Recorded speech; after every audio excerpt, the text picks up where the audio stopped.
What's up, everybody? It's Gary Alexander here for Fighters Only TV. I'm here with the prodigy BJ Penn in Las Vegas, Nevada. What's up, BJ? What's going on, man? How's it going? We just left the courthouse today. We're back at your wonderful suite here at the MGM. Got New York behind us. It seems like a chill day, but actually it was a pretty stressful morning, I would say. Anyways, how did your morning go with the prelim hearing? You know, I didn't know what to expect going in at all to any of this stuff, but you know, it's hard to say. You know, they didn't make any final judgments on anything. You know, at least we had a chance to state our case today. You know, and all in all, you know, I mean, it's not that we gained any ground or the commission gained any ground or this and that back and forth. You know, I'm just glad we got to speak a little bit of our piece. I was in the room today in the hearing, and I noticed that your representation had wanted to show a DVD that was made for you, and you guys didn't have the chance to show that today. I was actually able to see that here in your room, and I noticed there was a lot of the things that had come out in previous interviews with Sean Shirk, where he had said right after the fight with GSP that he was slick. Matt Hughes, Jason Miller, there were so many things that had come out about it. But the thing I think that really got me the most was the fact that the things that were shown on this DVD that you guys wanted to show today really wasn't represented today in the videos that the commission showed. You know, it was kind of strange, the video that the commission showed, because it really wasn't the best camera angles, I thought, you know, to be showing what happened in the corner in between the rounds. But you know, I mean everybody knows the common knowledge. You know, people can say, oh, why are all these people coming out now and saying all these things about George St. Pierre? You know, Sean Shirk has said it years ago, and he doesn't want to say anything more because of the fan reaction. And Jason Miller has said it years ago, you know what I mean? And Jason Miller's the kind of guy we all see. He doesn't make excuses about anything, you know? He goes out and fights. He's fought all the best guys, you know? He doesn't make excuses. Matt Hughes goes out there, you know, and said what he said. So, you know, I mean, if, you know, and the funny thing is when Shirk and Miller, you know, when fought George St. Pierre, was Phil Nurse and Greg Jackson his coaches at the time? You know, that's another question that should be looked into. You know, as you know, if Shirk and Miller are making those statements 4 years ago, you know, it's not going to benefit them today. They've made those statements 4 years ago. And was Nurse and Jackson, you know, with St. Pierre at the time? That's something to look into. I'm not sure right off the top of my head. A lot also was brought up today about from GSP had a representative there that I think is his in-town Las Vegas representation, and what he continued to bring up was the breathing technique. That was the breathing technique. The breathing technique was not the issue, correct? You know, actually Steve Friend was there, and I've actually worked with him before. And the thing is, we're not disputing that it's a breathing technique. We're just saying that's how you were wiping Vasaline on his back. We're not disputing that in any way. All we're saying is that's how you were wiping it on his back. You know, and the facts and evidence speaks for itself in there. How did you feel about the hearing itself?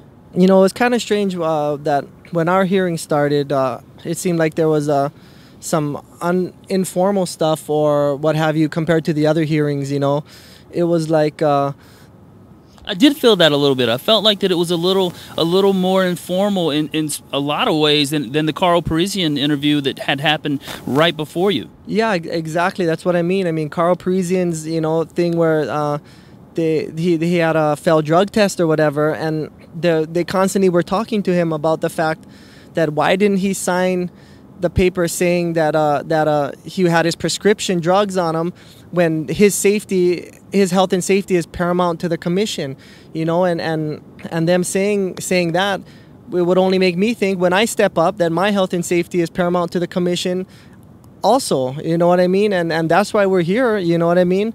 We're here to find out if it was a fair fight and the health and the safety of the sport. And, you know, so we go up to do our meeting or whatever, our commission meeting, whatever you call it. And, you know, there was some, you know, Keith Kaiser walked up and said, we can only discuss certain topics here. We can't discuss other topics. And from there, I thought it was kind of strange. But, you know, we got to speak a lot of our piece on our side and where we're coming from. So, I really don't know how all these things work. I'm a fighter, not a litigator, and I don't know how it works from here, but I'm sure we go forward. Are you doing this for BJ Penn, or are you doing this for the sport? Honestly, it would be crazy for me to sit here and say I'm not doing this for BJ Penn. Yes, I'm doing this for BJ Penn, and yes, I am doing this for the sport. I've always been very outspoken, whether it was steroids or all these other things, and it is tough because there's people I know that do steroids and stuff, and I don't want to look them in the eye and say, bad things about them, but I that's my conviction. That's how I feel about this sport, and, I'm just... I'm not about, taking steroids or getting that edge or that advantage. That edge or that advantage is decided in technique for me. Where we are now, we're in a position where you've started this court battle. We've seen, Randy Couture try to battle in court with UFC. Obviously, your battle is not with the UFC, but we've seen fighters, do more battle in the courtroom than in the octagon. Is this going to keep you out of the octagon? No, you know what? First of all, I'm glad I'm not in battle with the UFC right now. I'm glad it's just the commission and George St. Pierre or his associates or what have you, whatever it's called. But no, we're looking for a return. We have to defend the lightweight title. It's been long. It's been overdue since we've defended the lightweight title. I had to heal up some of my injuries that I suffered from the George St. Pierre fight. And you're all good now, right? And I'm all good now, so we're gonna move forward with my same team, my same camp, and we're gonna make a run to defend the lightweight title. I think it's either late July or early August, something like that. What do you want to say to your fans out there? I just want to say, first, let's go to all the fans of MMA.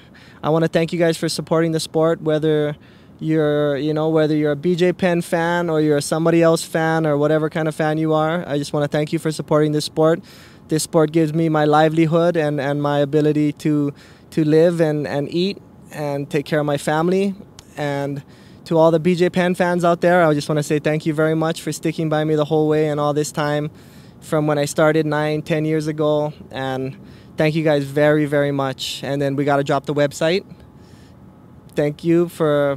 everybody go to bjpenn.com, and that's pretty good. That's all I got to say. BJ Penn, the Prodigy, Fighters Only TV.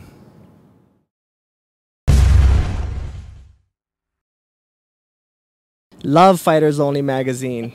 Love it. #1.